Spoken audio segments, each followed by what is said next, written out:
الله من لعنه الله وغضب عليه وجعل منهم القردة والخنازير وعبد الطاغوت أولئك شر مكانا وأضل عن سواء السبيل. اس آیت میں یہود و نصارہ کو ایک مثال سے سمجھایا گیا ہے کہ اللہ کے نزدیک کون بہتر ہے اور کون گمراہ ہے. جو لوگ دعوت و تبلیغ کے کام سے منسلک ہوں ان کے لیے بھی اس کے اندر ہدایت ہے کہ جب لوگوں کو دعوت دی جائے تو کیا طرز اختیار کیا جائے. طرز ایسا نہیں ہونا چاہیے کہ جس سے مخاطب بھڑک جائے اور وہ لڑنے مرنے پر تیار ہو جائے، بلکہ حکمت و مصلحت کے ساتھ نصیحت کی جائے. ادعو الی سبیل ربک بالحکمہ، قرآن کریم یہ حکم بھی دے رہا ہے اور خود اس کا اپنا طرز عمل بھی ہے. اب یہاں پر یہ کہا جا سکتا تھا کہ اے یہودیوں تم سب سے زیادہ برے ہو، اے نصارہ تم سب سے زیادہ بدتر ہو، تم گمراہ ہو، یہ کہا جا سکتا تھا. لیکن اس مضمون کو ایک مثال کے پیرائے میں بیان کیا جا رہا ہے تاکہ ان کو تنفر نہ ہو اور ان کو راہ حق کی طرف ہدایت مل جائے. فرمایا اے نبی کہہ دیجئے هل انبئکم، کیا میں تم کو بتلاؤں، بشر من ذلک مثوبۃ عند اللہ، کہ کس کی جزا بری ہے اللہ کے نزدیک. اللہ کے نزدیک کس کا بدلہ برا ہے، کس کی جزا بری، یعنی کل قیامت میں کون ایسا ہے کہ جس کو برا بدلہ ملے گا اس کو اللہ کے عذاب کا سامنا کرنا ہوگا. من لعنہ اللہ، وہ ہے جس پر اللہ نے لعنت کی. اللہ کے نزدیک بری جزا اس شخص کی ہے جس پہ اللہ نے لعنت کی. اللہ نے یہود پر لعنت کی، نصارہ کے اوپر اللہ کا غضب نازل ہوا. تو ان دونوں جو طبقات ہیں ان کو بطور مثال کا ذکر کیا جا رہا ہے کہ اللہ کے نزدیک بری جزا والا وہ ہے جس پہ اللہ نے لعنت کی. لعنت لغت میں کہتے ہیں اللہ کی رحمت سے دوری کو. تو جس کو اللہ کی رحمت سے دور کر دیا گیا اس کی جزا اچھی کیسے ہو سکتی ہے؟ اچھی جزا والا یا اچھے بدلے والا اللہ کے نزدیک وہی ہو سکتا ہے کہ جو اللہ کی رحمت میں ہو. جو اللہ کی رحمت سے دور ہوگا وہ کبھی بھی اچھے بدلے والا نہیں ہو سکتا. وغضب علیہ، اور اس پہ اللہ نے اپنا غضب نازل کیا، اللہ کا غضب اس پر ہوا. یہ وہ شخص ہے جو اللہ کے نزدیک بری جزا والا ہے، برا بدلے والا ہے. وجعل منہم القردہ، اور اللہ نے ان میں سے بعضوں کو بندر بنایا، والخنازیر، اور خنزیر بنایا. یہود و نصارہ دونوں کے اوپر یہ عذاب آیا کہ ان کی بعض اقوام کو مسخ کیا گیا نافرمانیوں کی وجہ سے. یہود میں کچھ لوگ تھے جو ایک سمندر کے کنارے پر آباد تھے اور ان کی آزمائش یہ ہوئی کہ ہفتے کا دن تمہارے لیے عبادت کا مقرر کر دیا گیا اور تمہاری خواہش کے مطابق کر دیا گیا. اب تم لوگوں نے ہفتے کے دن سمندر سے مچھلی کا شکار نہیں کرنا. اور ان کی آزمائش اس طرح ہوئی کہ عین ہفتے کے دن سمندر کی سطح پر مچھلیاں آ جاتی تھیں، بالکل اوپر، کوئی جگہ خالی نہیں ہوتی. اور جب ہفتے کا دن گزرتا تو مچھلیاں پانی کی تہہ میں چلی جاتی. اب ان کو بہت زیادہ وہ ہوتا کہ ہماری معیشت کا مدار تو مچھلی کے شکار پر ہے، اور جو ہماری عبادت کا دن ہے اس میں تو مچھلیاں خوب سامنے آ رہی ہیں لیکن پکڑنے کی اجازت نہیں. اور جب ہمیں پکڑنے کی اجازت ہوئی ہے تو اب مچھلیاں سامنے موجود نہیں. تو ان کو شیطان نے ایک ہیلا سکھلایا. ہیلا یہ سکھلایا کہ تم جو ہے کچھ چھوٹی چھوٹی نہریں سمندر سے کھینچ کے لاؤ اور ساحل پہ کچھ تالاب بنا لو. اب انہوں نے کیا کہ تالاب بنا لیے، اور جب ہفتے کا دن آتا اور مچھلیاں اوپر آ جاتی تو وہ ان نہروں کا منہ کھول دیتے، سمندر کا پانی وہاں سے نہروں کے ذریعے تالاب میں آتا اور وہ مچھلیاں بھی آ جاتی. جب مچھلیاں آ جاتی تالاب بھر جاتا تو وہ اس پانی کو بند کر دیتے. اب مچھلیاں دوبارہ سمندر میں واپس نہیں جا سکتی تھی، اس لیے کہ پانی ان کا وہاں سے بند کر دیا گیا. یہاں جو ہے وہ تالاب میں پانی موجود ہے. جب ہفتے کا دن گزر جاتا تو وہ اس تالاب سے مچھلی پکڑ لیتے اور کہتے ہیں کہ ہم نے تو ہفتے کو شکار نہیں کیا. یہ ان کو شیطان نے پٹی پڑھائی. اس کے نتیجے میں ان میں کچھ لوگ ہو گئے. بعض تو یہ کام کرتے تھے، بعضوں نے کہا کہ دیکھو یہ برا کام ہے، یہ مت کرو، تم ایسا نہیں کرنا چاہیے. اور ان میں کچھ ایسے تھے کہ انہوں نے ان کو منع کرنے کے ساتھ ساتھ جب بات نہیں آئے تو اپنا راستہ الگ کر لیا، بستی کے درمیان میں ایک دیوار لگا دی اور کہا تمہارے ساتھ رہنا بھی گوارا نہیں کرتے، تم تو اللہ کے غضب کو دعوت دینے والا کام کر رہے ہو. اللہ نے منع فرمایا کہ ہفتے کو شکار نہیں کرنا اور تم شکار کر رہے ہو اور ہیلا کر کے کر رہے ہو. یہ اللہ سے استہزاء اور مذاق ہے، ہمیں تمہارے ساتھ نہیں رہ سکتے. چنانچہ انہوں نے ایک دیوار لگا دی کچھ دنوں کے بعد دیکھا صبح کو اٹھے کہ وہاں بستی سے کچھ آواز نہیں آ رہی. ہر روز صبح جیسے گاؤں دیہاتوں میں ہوتا ہے کہ لوگ جانوروں کا دودھ نکالتے ہیں, کوئی جانور جو ہے وہ جنگل جا رہے ہیں اور کھانا پک رہا ہے اور چائے بن رہی ہے, تو ایسا کوئی نظر نہیں آیا. ان لوگوں نے جھانک کر دیکھا تو بستی پوری خالی نظر آئی, راستے گلیاں بالکل سنسان. اب وہ گئے, جا کر دیکھا تو گھروں کے اندر کچھ بندروں کی شکل میں تھے اور کچھ خنزیر کی شکل میں. ان کے چہرے میں اللہ نے مس کر دیے, جوانوں کو الگ شکل میں مس کر دیا, بوڑھوں کو الگ شکلوں کے اندر مس کر دیا گیا. اور یہ اپنے رشتہ داروں کو جانتے تھے, کیونکہ ایک ہی بستی ہے, قوم کے لوگ تھے. جب وہ لوگ قریب آتے تھے ان کے قریب پہنچتے, اب بول نہیں سکتے تھے, جانور بن چکے تھے, تو ان کے قریب آ کر اپنا منہ ان کے جسم سے لگا کے روتے تھے, آنکھوں سے آنسو بھی نکلتے تھے. تو انہوں نے کہا اب رونے کا کیا فائدہ, اب تم جو ہے وہ کیا نام ہے یہ اس طرح واویلا کر رہے ہو, اب اس طرح جو ہے وہ غم کا اظہار کر رہے ہو, اب کیا فائدہ, اب تو عذاب آ چکا ہے. وہ 3 دن تک اس حال میں رہے کہ سب کے سب مر گئے. تو اللہ فرما رہے ہیں کہ وہ جن کو اللہ نے بندر و خنزیر کی شکل میں مس کیا ہے, یہ وہ لوگ ہیں جو باعتبار جزا کے اور بدلے کے اللہ کے نزدیک بدترین ہیں, برے ہیں. وعبد الطاغوت, اور جس نے شیطان کی پوجا کی, جو بتوں کے پجاری ہیں, شیطان کی اطاعت کرنے والے ہیں, اس کی عبادت کرنے والے ہیں, یہ وہ لوگ ہیں. نمبر 1 جن پر اللہ نے لعنت کی, نمبر 2 جن پر اللہ کا غضب ہوا, نمبر 3 جن کو اللہ نے بندروں اور خنزیروں کی شکل میں مس کیا, نمبر 4 جو بتوں کے پجاری اور شیطان کی عبادت کرنے والے ہیں. یہ وہ لوگ ہیں جو اللہ کے نزدیک بری جزا والے ہیں. تو یہ ان کو سمجھایا جا رہا ہے کہ تم ہمیں جو ہے وہ ہم پر اعتراض کرتے ہو, ہمیں برا کہتے ہو, ہم برے نہیں ہیں, اس لیے ہم نے یہ کام نہیں کیے. برے تو وہ لوگ ہیں جن پہ یہ کچھ ہوا ہے. پھر فرمایا اولئک شر مکانہ, یہی لوگ ہیں جو آخرت میں بھی ٹھکانے اور مکان کے اعتبار سے بدترین ہوں گے, اس لیے ان کا ٹھکانہ جہنم ہے. اللہ ہم سب کی حفاظت فرمائے. آخرت میں ان کا ٹھکانہ جہنم ہے, تو مکان کے اعتبار سے آخرت میں بھی یہ لوگ برے ہیں. وَأَضَلُّ عَنْ سَوَاءِ السَّبِيلِ, اور سیدھے راستے سے بہت زیادہ گمراہ ہیں, دور ہیں, سیدھے راستے سے ہٹے ہوئے ہیں. وَإِذَا جَاءُوكُمْ قَالُوا آمَنَّا وَقَدْ دَخَلُوا بِالْكُفْرِ وَهُمْ قَدْ خَرَجُوا بِهِ وَاللَّهُ أَعْلَمُ بِمَا كَانُوا يَكْتُمُونَ, جب تمہارے پاس آتے ہیں تو کہتے ہیں ہم ایمان لائے. یہ جو ان میں منافقین تھے ان کا حال ہے. وہ منافقین دل میں کفر و نفاق چھپاتے تھے, مسلمانوں کے پاس جب آتے تو کہتے ہیں آمنا, ہم تو ایمان لائے. اللہ ان کا باطنی حال ذکر فرما رہے ہیں. وقد دخلوا بالکفر, یہ جب داخل ہوئے تھے تو کفر کے ساتھ داخل ہوئے تھے, جب آئے تھے تو بھی ان کے اندر کفر تھا. وہم قد خرجوا به, اور جب وہ نکلے تو کفر کے ساتھ ہی نکلے. آتے وقت بھی یہ کافر تھے اور جاتے وقت بھی یہ کافر تھے, اور اللہ خوب جانتا ہے جو کچھ یہ چھپا رہے تھے. جو کچھ یہ چھپاتے تھے اللہ ان کو خوب جانتا ہے. اللہ سے تو نہیں چھپا سکتے. مسلمانوں سے چھپا لیا, اللہ کے نبی کے سامنے دل میں کفر چھپا کر زبان سے کلمہ پڑھ لیا, لیکن اللہ کی بارگاہ میں کیسے یہ چھپا سکتے ہیں اپنے کفر و نفاق کو. وَتَرَى كَثِيرًا مِّنْهُمْ يُسَارِعُونَ فِي الْإِثْمِ وَالْعُدْوَانِ وَأَكْلِهِمُ السُّحْتَ لَبِئْسَ مَا كَانُوا يَعْمَلُونَ, اور آپ دیکھیں گے ان میں سے بہت سو کو کہ وہ دوڑ دوڑ کر جاتے ہیں گناہوں پر اور سرکشی پر اور ان کے حرام کھانے پر, ان گناہوں پر دوڑ کر جاتے ہیں. یہ بھی یہود کا حال ہے کہ اللہ کی نافرمانی میں اتنے آگے بڑھ گئے کہ دوڑ دوڑ کر گناہوں میں جا کے گر جایا کرتے تھے, گناہ کا ارتکاب کیا کرتے تھے, سرکشیاں کیا کرتے تھے, حرام بھی کھاتے تھے. بہت ہی برا ہے جو وہ عمل کیا کرتے تھے. یہاں ایک لفظ ذکر فرمایا یسارعون, جب کوئی شخص کسی کام کا عادی ہو جائے اور اس سے وہ کام عادت کے مطابق سرزد ہو, تو اس کے لیے لفظ بولا جاتا ہے کہ یہ دوڑ کر یہ کام کر رہا ہے, یعنی اس کام میں کرنے میں اس کو مشقت نہیں ہوگی. جس آدمی کو کوئی کام کرنے کی عادت ہو جائے تو اسے کرنے میں کوئی مشقت نہیں ہوتی. گاؤں دیہات کے لوگ ہیں, زیادہ بوجھ اٹھاتے ہیں, مزدور ہیں, ان کو عادت ہو جاتی ہے, بوریاں اٹھاتے ہیں, جانور بھی لے جاتے ہیں, اور ان کو جو ہے کھیت کے اندر لے کے جا کے ہل بھی لگاتے ہیں وغیرہ وغیرہ, سارے کام کرتے ہیں, لیکن ایک کام کی عادت ہو گئی. اب وہ ان کو ایک روٹین کا کام معلوم ہوتا ہے, کوئی مشقت نہیں ہوتی.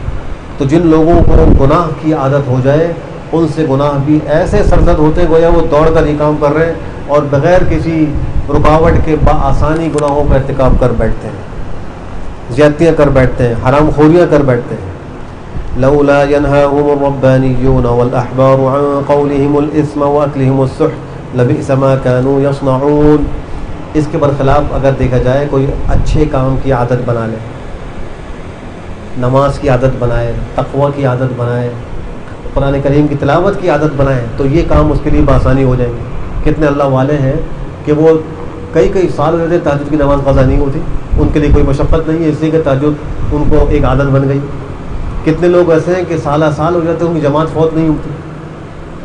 امت میں ایسے لوگ گزرے جنہوں نے 40 سال عشاء کے وضو سے فجر کی نماز پڑھی، اندازہ لگائیے 40 سال مسلسل جو عشاء میں وضو کیا، اسی وضو کے ساتھ فجر کی نماز پڑھی ہے، یعنی رات بھر میں اللہ کی عبادت کی۔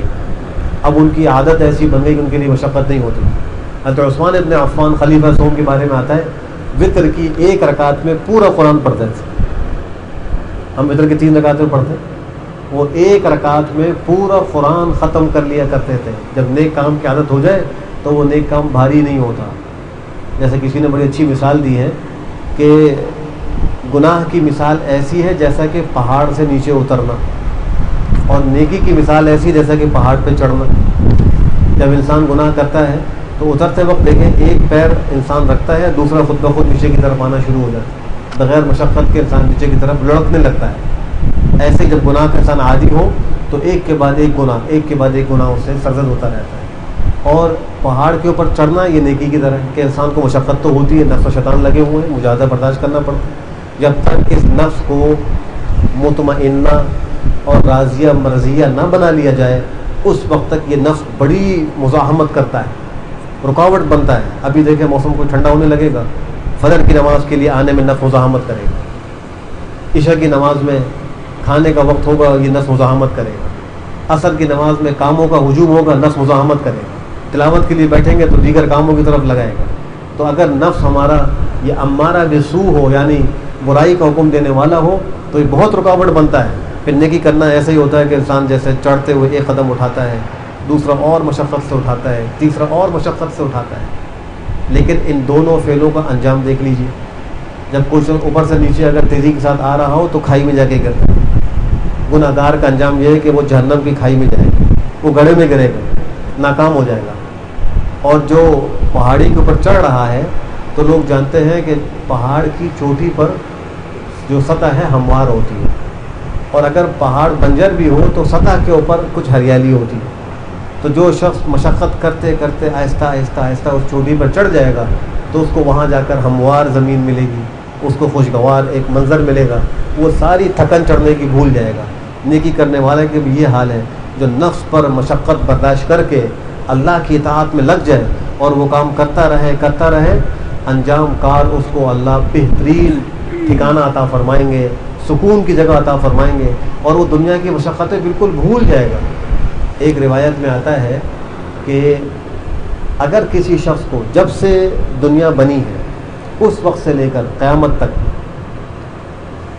اس کو اللہ دنیا کی ہر نعمت دے، ساری دنیا کی بادشاہت دے، اور اس کو کبھی کوئی تکلیف نہ آئے، کبھی کوئی بیماری نہ آئے، کوئی بات ذات کے خلاف نہ آئے، لیکن جب اس کو جہنم کے اندر ایک غوطہ دے کے نکالا جائے اور پھر اس سے پوچھا جائے تمہیں کبھی کوئی تکلیف، کوئی نعمت تمہیں کبھی ملی ہے، کبھی کوئی تمہیں ایسی کوئی چیز ملی جس تم کو راحت ملی ہو، وہ کہے گا اے اللہ کبھی راحت تو مجھے ملی نہیں، حالانکہ جب سے دنیا بنی ہے اس وقت سے لے کے قیامت تک راحتوں میں تھا۔ جہنم کے ایک غوطے میں ساری راحتیں بھول جائے گا، دنیا کی ساری نعمتیں بھول جائے گا، اور جہنم کا عذاب بھی اتنا سخت ہے۔ اور اگر ایک شخص جب سے دنیا بنی ہے اس وقت سے لے کر قیامت کی صبح تک تکلیفوں میں، مشقتوں میں اور مصائب میں، آزمائشوں میں وقت اس کا گزرا، لیکن اس کو جنت میں ایک غوطہ دے کے اللہ پوچھیں گے کوئی تکلیف کبھی ہوئی؟ اللہ یاد ہی نہیں کوئی تکلیف کبھی ہوئی، میں جانتا ہی تکلیف ہے کس چڑیا کا نام۔ تو جب کوئی نیکی کرتے کرتے کرتے جنت میں پہنچے گا، دنیا کی مشقتوں کو بھول چکا ہوگا، تکالیف کو بھول چکا ہوگا، بس ضرورت اس کی اس دنیا میں مجاہدہ برداشت کر، مشقت برداشت کر لے، کچھ کام کر لے۔ اسی طرح امت کے جو نباز لوگ ہوتے ہیں، جو نبض شناس ہوتے ہیں، جو مشائخ اور صوفیاء کرام ہوتے ہیں، جو اصلاح نفس اور تزکیہ نفس کا کام کرتے ہیں، وہ لوگوں کے اندر جو یہ مخفی ملکات ہیں، مخفی صلاحیتیں ہیں، ان کو جانچتے ہیں۔ اصل چیز ہر انسان کے اندر ایک صلاحیت ہے، اگر اچھے کام کی ہو تو وہ اچھی ہے، نیکیاں اس کے رگ و پے میں پیوست ہو جائیں گی، اور اگر اس کے اندر وہ ملکہ گناہ کا راسخ ہو گیا تو اس کے جسم کے رگ و ریشے کے اندر گناہ جو ہے وہ پیوست ہو جائے گا، اس کے لیے گناہ کرنا کوئی مشکل کام ہے۔ ہم دیکھتے ہیں بہت سے مسلمان بھائیوں کو کہ وہ ایک کے بعد ایک گناہ بے دھڑک کرتے ہیں، اس سے کہ ان کے اندر گناہ کرنے کا ایک ملکہ، ایک صلاحیت راسخ ہو گئی۔ اور کچھ لوگوں کو ہم دیکھتے ہیں کہ طاعت پہ طاعت، نیکیوں پہ نیکیاں، تقویٰ کے ساتھ رہتے ہیں، کوئی گناہ نہیں کرتے، گناہ ہو جائے فوراً توبہ کرتے ہیں. تو یہ ان کا حال ہے. ان کے اندر کا ایک ملکہ ہے، وہ نیکی کا ملکہ ہے، وہ راسخ ہو گیا تو اب ان کے رگ و ریشے سے اچھے اعمال صادر ہو رہے ہیں. جو امت کے نباز ہیں وہ ان ملکات پر محنت کرتے ہیں. مثال کے طور پہ ایک شخص ہے، وہ مال کی حرص میں مبتلا ہے، دنیا کی حرص میں، اس کو دنیا کی لالچ ہے. اس لالچ کے اندر پڑھ کر وہ سود بھی لیتا ہے، رشوت کا گناہ بھی کرتا ہے، جھوٹ بھی بولتا ہے، فراڈ بھی کرتا ہے، دھوکہ دہی بھی کرتا ہے، یہ سارے گناہ کر رہا ہے. تو یہ جو نباز امت کے لوگ ہیں، یہ ایک ایک بیماری کی الگ الگ دوا نہیں دیتے، وہ اس جڑ کو پکڑ لیتے ہیں. وہ کہتے ہیں ان بیماریوں کی جڑ ہے دنیا کی حرص، وہ ختم کرو. تو اس کو دنیا کی ناپائیداری بتاتے ہیں، دنیا کا فانی ہونا بتلاتے ہیں. بھائی دنیا ہے، ہم اب سے جب سے ہوش سنبھالا دیکھ رہے ہیں کہ ایک آدمی آ رہا ہے اور ایک جا رہا ہے. اس دنیا میں کوئی بھی ہمیشہ نہیں. جو کل بادشاہ تھے آج وہ مجرم ہیں، جو کل مجرم تھے آج وہ بادشاہ ہیں، جو کل غریب تھے آج وہ امیر ہیں، جو آج امیر تھے وہ کل غریب ہے. دنیا کی تو یہی بے وفائیاں ہیں. جو کل عہدیدار تھا، بڑا افسر تھا، آج اس کو کوئی پوچھنے والا نہیں، اور جس کو آج کوئی پوچھنے والا نہیں وہ کل بڑا افسر بن جاتا. تو یہ سارے معاملے دنیا میں ہم دیکھ رہے ہیں. تو اس شخص کو وہ یہ بتلاتے ہیں، یہ چیز ذہن نشین کراتے ہیں، دنیا ناپائیدار ہے، دنیا میں پائیدار ہی نہیں، اس کے لیے تم زیادہ کوشش نہ کرو. جب اس کی یہ دنیا کی حرص ختم ہو جائے گی، سود بھی چھوٹے گا، رشوت بھی چھوٹے گی، اور جھوٹ بولنا بھی چھوٹے گا، ملاوٹ، سارے گناہ اس کے چھوٹ جائیں. ایسی ایک شخص ہے، اس میں تکبر ہے، اپنے آپ کو بڑا سمجھتا ہے، دوسروں کی حقارت ہے اور دوسروں کو ذلیل کرتا ہے، ان کے کاموں میں کیڑے نکالتا ہے. اس میں غصہ ہے، بات بات پہ غصہ، اس سے لڑ رہا ہے، اس سے لڑ رہا ہے، گھر میں جھگڑا، باہر جھگڑا، دکان پہ جھگڑا، حتیٰ کہ مسجد میں ہے تو یہاں جھگڑا. تو اب اس کے اندر یہ مختلف بیماریاں ہیں. تو وہ دیکھتے ہیں کہ اس کا علاج کیا کریں. الگ الگ علاج نہیں کرتے، وہ کہتے ہیں اس میں آخرت کی فکر پیدا کرو. ایسے شخص میں جس میں تکبر ہو، جس میں عجب و خود پسندی ہو، جس کے اندر غصہ ہو، اس کو آخرت کی فکر کی طرف متوجہ کر دیا جائے تو نتیجہ یہ ہوگا کہ وہ شخص سارے گناہ چھوڑ دے. جس کو اللہ کے سامنے حاضری کا خوف ہو، جس کو اپنی موت سامنے نظر آئے، وہ کیا تکبر کرے گا؟ وہ کسی پہ کیا زیادتی کرے گا؟ وہ غصہ کس پہ کرے گا؟ وہ تو چیزیں برداشت کرے گا کہ بھائی میں نے اللہ کے ہاں پیش ہوگا، میری موت سامنے ہے، میں نے مرنا ہے، اس کی تیاری کرنی ہے. تو اس کے پاس ان چیزوں کا وقت ہی نہیں ہوگا، اس کا علاج ہو جائے گا. تو اصل وہ ملکات ہوتے ہیں. جب یہ ملکہ اچھا راسخ ہو جائے تو گناہ نہیں کرتا، اور برا ملکہ خدا نہ خاصا راسخ ہو جائے تو پھر وہ بے دھڑک گناہ کرتا ہے. آخری آیت میں جو یہ فرمایا ہے کہ لولا ینہاہم ربانیون، کیوں نہیں ان کو روکتے تھے. ربانیون، ربانی کی جمع ہے مشائخ، اللہ والے، والاحبار، حبر کی جمع ہے علماء. کیوں نہیں ان کو مشائخ اور صوفیہ منع کرتے تھے، کیوں نہیں ان کو علماء روکتے تھے. عن قولہم الاسم، ان کو گناہ کی بات کرنے سے، واکلہم السحت، اور حرام کھانے سے. اس کا مطلب یہ ہوا کہ امت کے علماء اور مشائخ یہ ان کی ذمہ داری ہے، اور ہر شخص اپنے اپنے علم کے بقدر ذمہ دار ہے کہ دوسروں کو اچھائی کا حکم کرے، برائی سے روکے. اگر ایسا نہیں کرے گا تو اللہ کے یہاں اس کی بات پرس ہوگی. مالک ابن دینار رحمہ اللہ فرماتے ہیں کہ ایک فرشتے کو حکم ہوا کہ فلاں بستی کو وہ تم ہلاک کر دو، اس پہ عذاب اتار دو. اس فرشتے نے اللہ کی بارگاہ میں کیا، اے اللہ، اس میں آپ کا ایک نیک بندہ ہے، آپ کی عبادت کرتا ہے. اللہ نے فرمایا اس کو بھی اس میں ہلاک کر دو، اس لیے کہ اس کے سامنے گناہ ہوتے تھے اور روکتا نہیں تھا. اس کی پیشانی پر کوئی بل نہیں آتا تھا، گناہ دیکھ رہا ہے، پیشانی پہ بل نہیں آ رہا، اس کو دیکھ کے خاموشی سے اپنی عبادت میں لگا ہوا. تو یہ عمل اللہ کے عذاب کو دعوت دینے والا ہے. اور گناہ دیکھنے کے بعد تدریج کے مطابق روکنا یہ مسلمان کی ذمہ داری. مثلا جو شخص ہاتھ سے روکنے پر قادر ہو ہاتھ سے روکے، جو شخص زبان سے روکنے پر قادر ہو زبان سے روکے.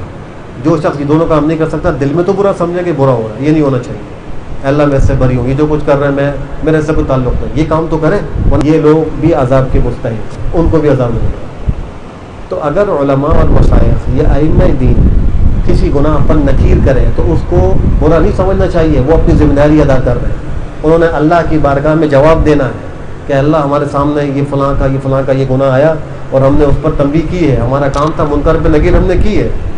اب اگر کوئی شخص اس کو اپنی ذاتیات پر محمول کر لے کہ انہوں نے میرے اوپر بات کر لی ہے، ہمارے پیچھے پڑ گئے ہیں، تو یہ آپ ہرگز نہ سمجھیں.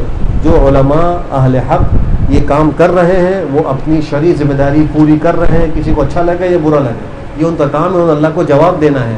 اگر ایسا نہیں کریں گے تو اللہ پوچھیں گے کیوں نہیں روکتے تھے ان کو. یہ ربانیین، یہ مشائخ اور یہ علماء برا کام کرنے سے، حرام کھانے سے. لبئس ما کانوا یصنعون، بہت برا یہ کام کر رہے تھے. اب دیکھیے تعبیر میں تبدیلی آ گئی. یہاں فرمایا یصنعون، اور اس سے پہلے فرمایا یعملون. 3 لفظ ہیں، ایک ہے فعل، ایک ہے عمل، ایک ہے صنع. یہ 3 الفاظ، 3 مصدر ہیں، ان سے افعال آتے ہیں. فعل سے یفعلون، عمل سے یعملون، اور صنع سے یصنعون. فعل کہتے ہیں ہر کام کو، چاہے وہ بالقصد و بالارادہ ہو یا بلا قصد اور بلا ارادہ ہو. کچھ کام انسان ارادے سے کرتا ہے، کچھ بغیر ارادے کی کرتا ہے، تو ہر کام کو فعل کہا جاتا ہے. عمل اس کام کو کہتے ہیں جو انسان بالارادہ کرتا ہے. تو جہاں بات آئی ان کی عوام کی کہ وہ ایسا ایسا کرتے ہیں، وہ گناہ کے اندر دوڑ کر گرتے ہیں، زیادتیاں کرتے ہیں، حرام کھاتے ہیں، اللہ فرماتے ہیں بہت برا عمل کرتے ہیں، یعنی اس برے عمل کے وہ عادی ہیں. اور جہاں بات آئی مشائخ اور علماء کی کہ وہ ان کو روکتے کیوں نہیں تھے، تو وہاں فرمایا کہ لبئس ما كانوا يصنعون. صنع کہتے ہیں اس فعل کو جو ارادے کے ساتھ بھی ہو اور اس کی عادت بھی ہو، بالارادہ بھی کام کرے اور عادت کے مطابق کرے، وہ عادی ہو اس کام کا، تو اسے کہتے ہیں صنع.